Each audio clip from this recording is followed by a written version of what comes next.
Hello, I'm Tom Jenkins, CEO of ETOA, the European Tourism Association, and it's my great pleasure to be one of the organisers of the Business Summit taking place on Friday the 19th of January in Venice, with our partners at the European Travel Commission, ETOA and Welcome Chinese.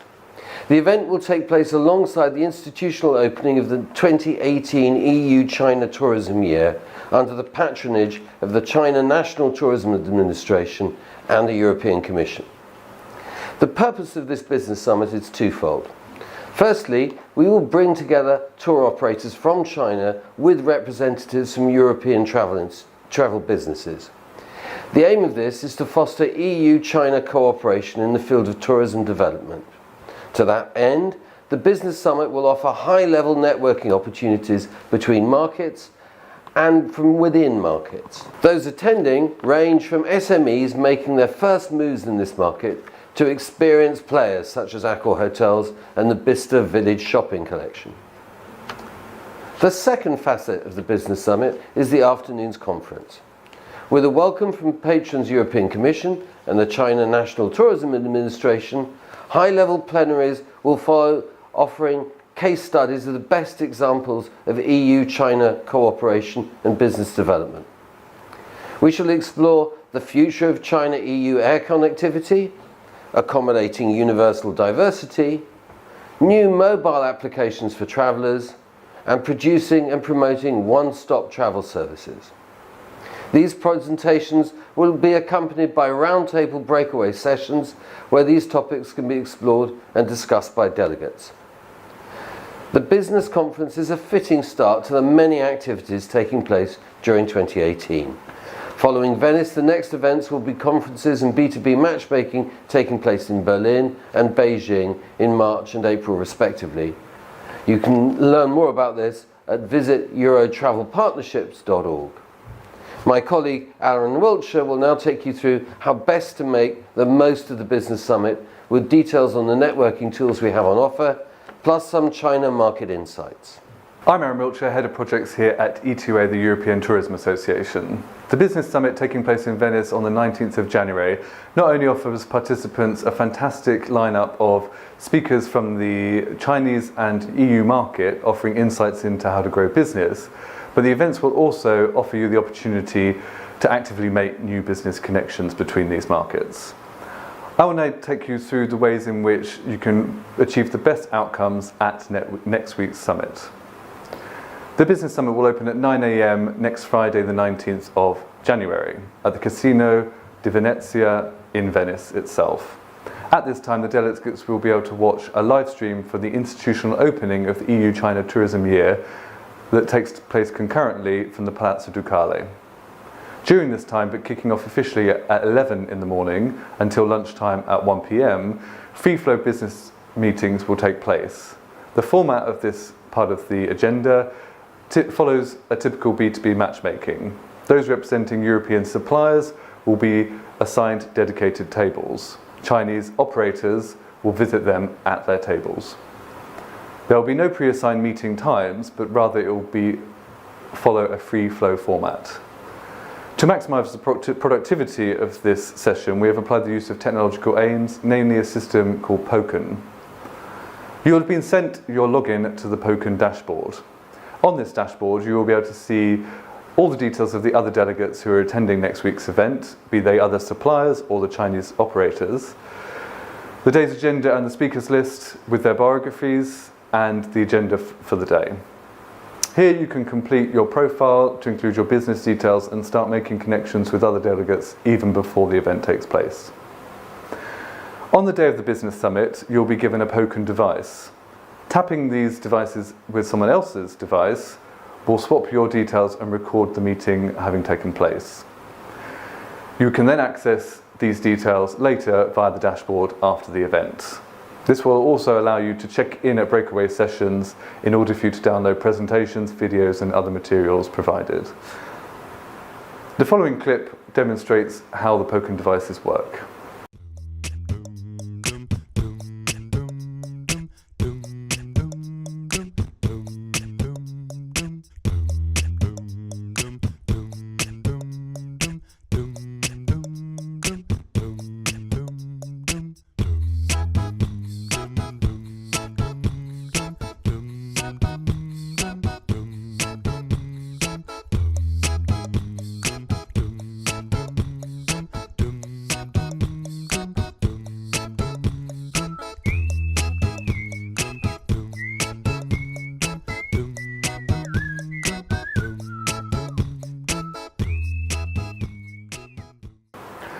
Poken is here to assist you making the most of the meetings.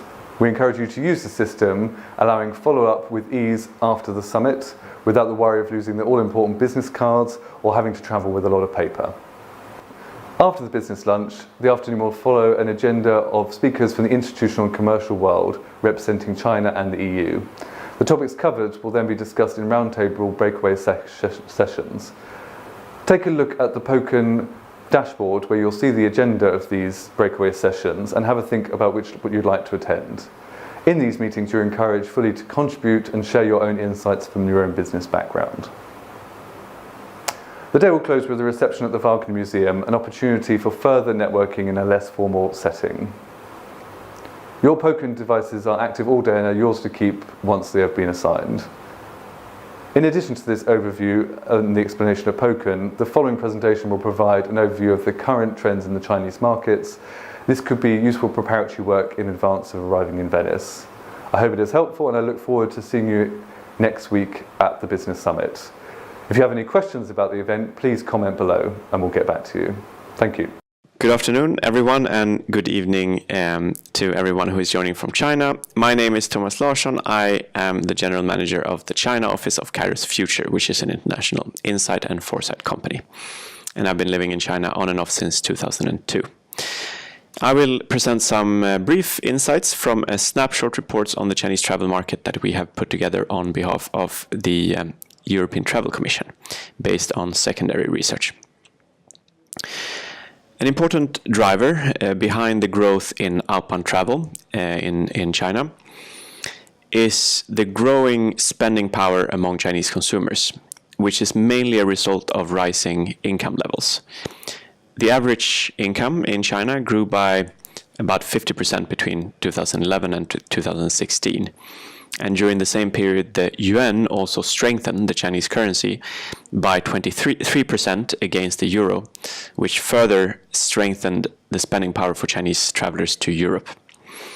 More recently, the currency has begun to get a bit weaker again against the euro, but still since 2011, it's up about 15%, so still much stronger than it was 5-6 years ago.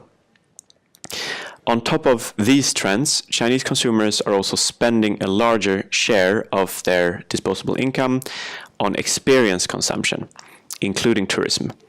What's happening right now, with some implications for tourism, is that people are spending more on immersive rather than observatory experiences. Things like participatory theater, which has become a big thing here in Shanghai. And when traveling to Europe, they want to not only see the street culture, for example, they want to become part of the European cafe culture or whatever it might be.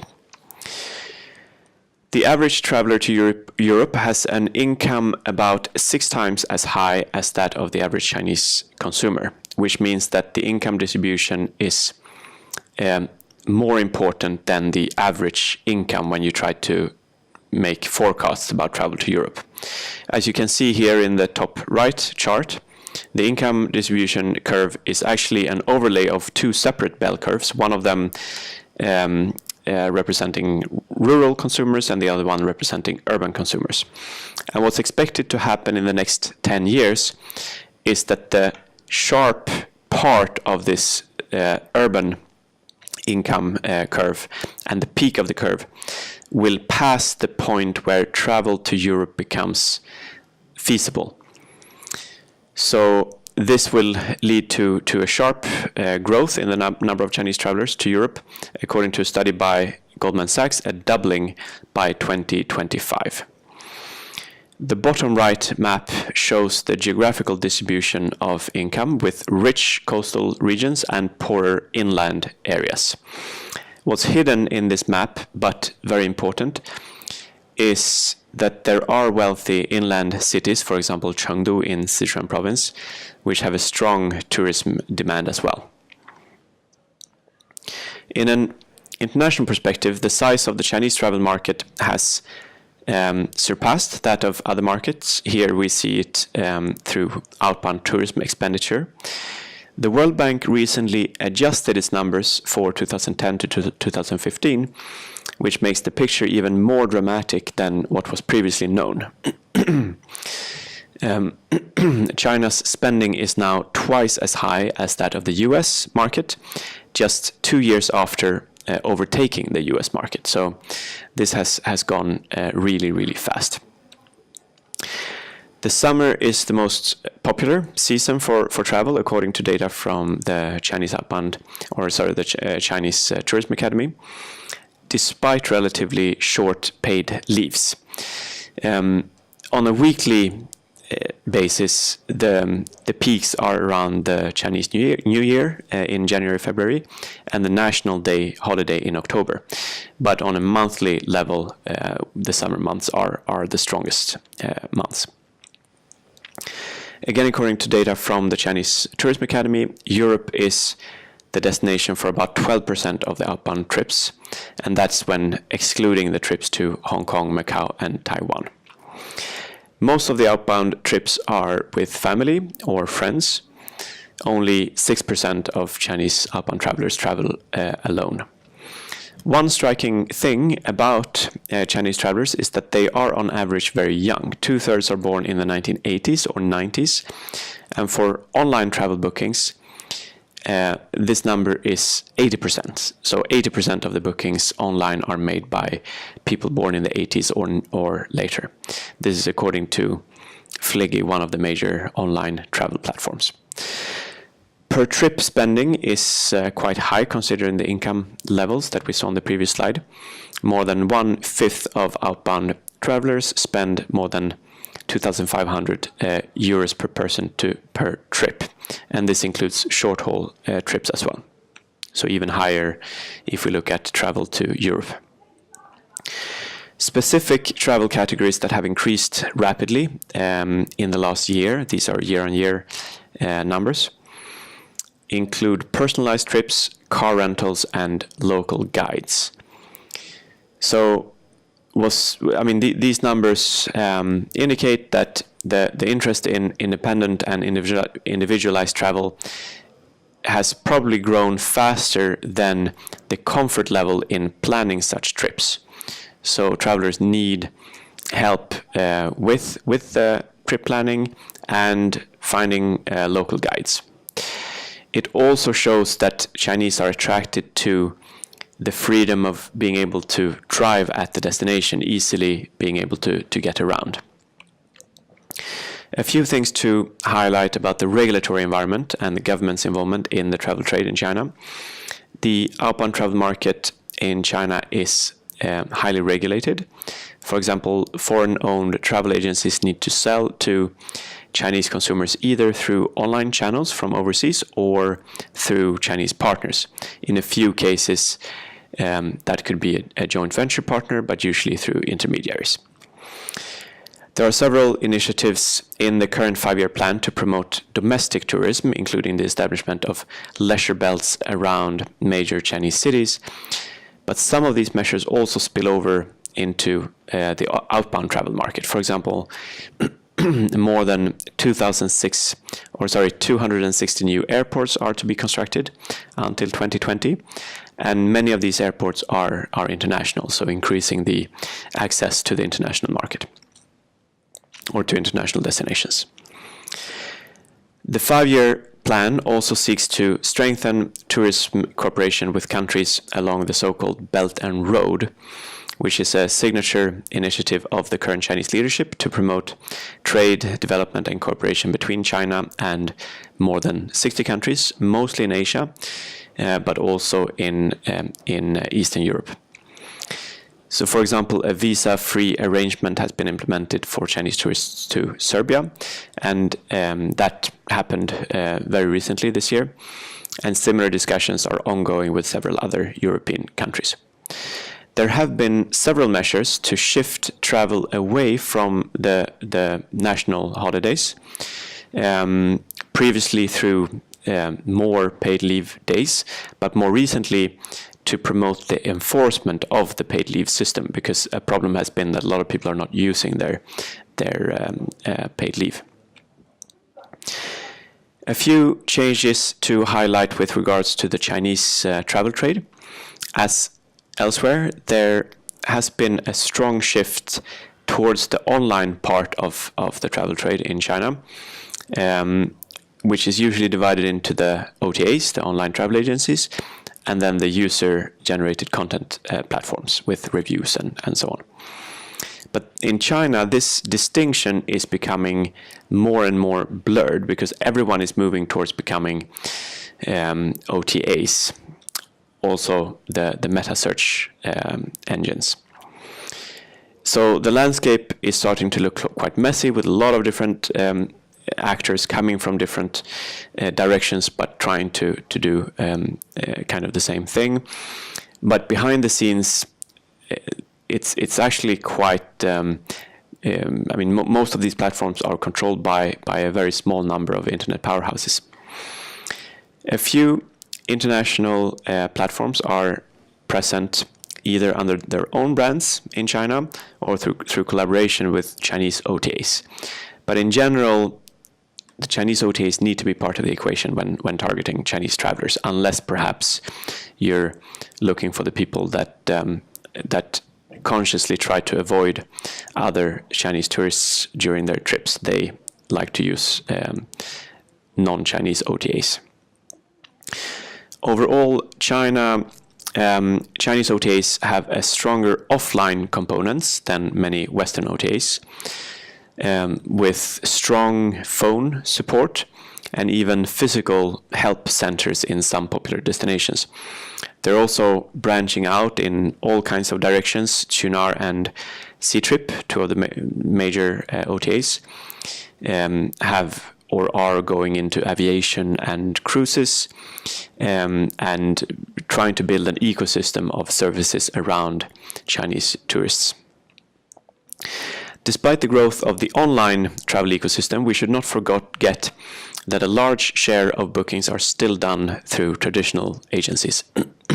This number here is a few years old, 80% of bookings, but even if it has gone down slightly, the majority of trips are booked in this way. So, and this is a landscape that is quite fragmented, around 4,000 companies in this space. Some of them quite innovative, providing things like VR experiences for prospective travelers, so that you can see and experience what a trip will be like before making the purchase decision. I won't go into all of the recommendations in details, but just a few highlights. Key obstacles include the difficulty of getting sufficient buy-in from the Chinese partner, which requires a long-term perspective and a lot of patience.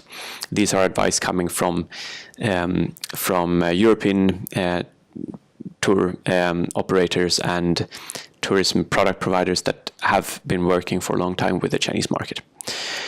The dominant Chinese OTAs have a huge bargaining power and are known for applying a low-cost strategy.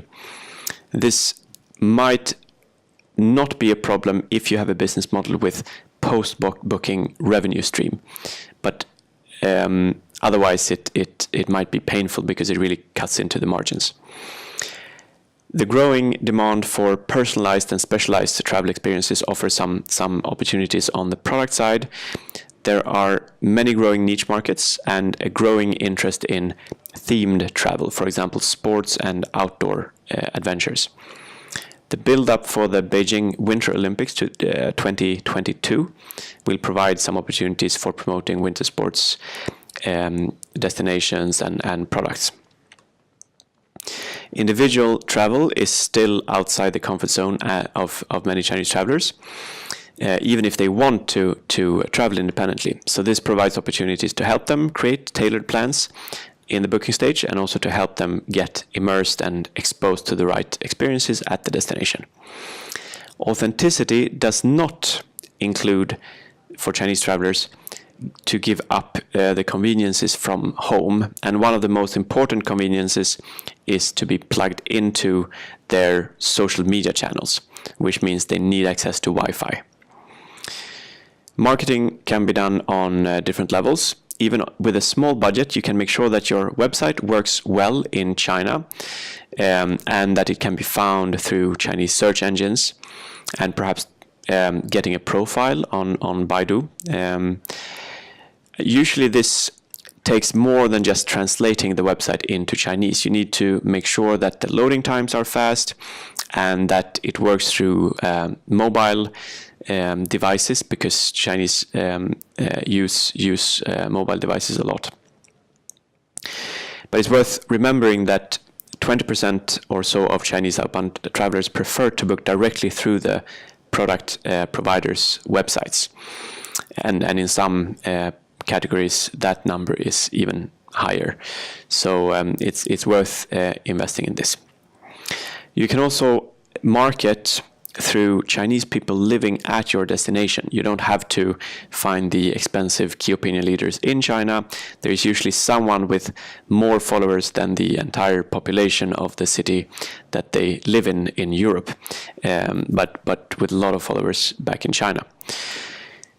Also make it attractive for Chinese visitors to take photos and to share them in their social networks.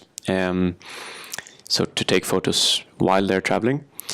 There's also increasing use of new technologies like small selfie drones that you can bring in your luggage, and 360 degree cameras that so you can take photos in all directions, and you can upload that then to your microblog, for example. In terms of cooperation, work with OTAs for targeting consumers on a large scale, and team up with smaller agencies for niche products and audiences. So with that, I say thank you very much.